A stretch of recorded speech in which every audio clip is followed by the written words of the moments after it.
President Obama has reportedly begun very discreet and very high-level diplomatic talks, as they're described to us, with both Iran and Syria. We're told the talks include a wide range of issues, including nuclear weapons.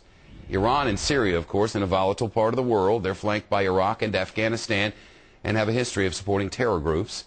The president has said that he would use direct diplomacy to encourage Iran to cooperate with the United States. But today, Iran says it launched its first homemade satellite into orbit. The White House calls the move a grave concern, saying it does not help Iran become a responsible member of the international community. With us now, P.J. Crowley, the senior fellow and director of Homeland Security at the Center for American Progress, a liberal think tank. P.J., good to see you. Shepard, how are you? Does not help it become a productive member of the international community. Yeah, I should say. I mean, what's going on now with the president and speaking to Iran? And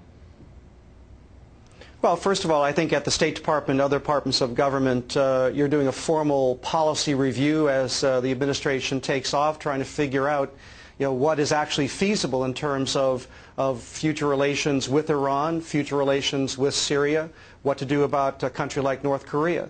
But obviously, where in some of these cases we've had limited or no formal relations with these countries for some time, in the case of Iran for 30 years. So in that circumstance, over the years, we've had successful what's called Track 2 dialogue among these countries, just to try to figure out among academics, other key figures, technical people, for example, what's happening on the ground and what's feasible in terms of future policy options. All right, P.J., reports in South Korea and Japan indicate North Korea is preparing now to launch a long-range missile, a missile that I'm told would be capable of carrying a nuclear warhead.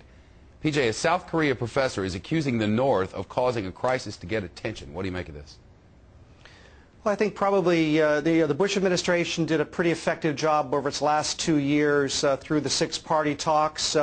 We have an agreement on paper with North Korea, but it has yet to fulfill its responsibilities. I think it probably feels a little bit boxed in.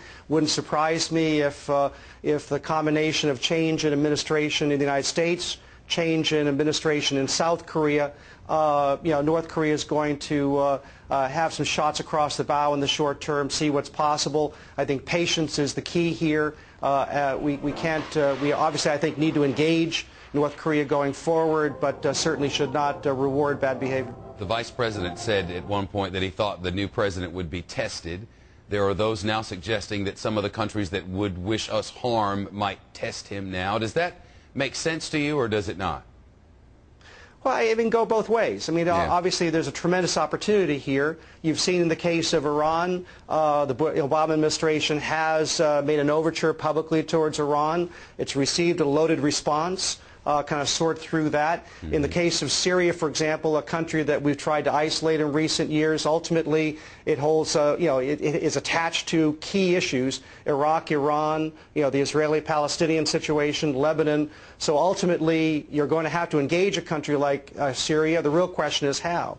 Obviously, this week you've got George Mitchell in the region. He's not stopping in Damascus, but going forward, obviously, at some point in time, you have to make some sort of approach and test the waters with a country like Syria. You might do that with other countries as well. P.J. Crowley from the Center for American Progress. P.J., always good to see you. Thank you.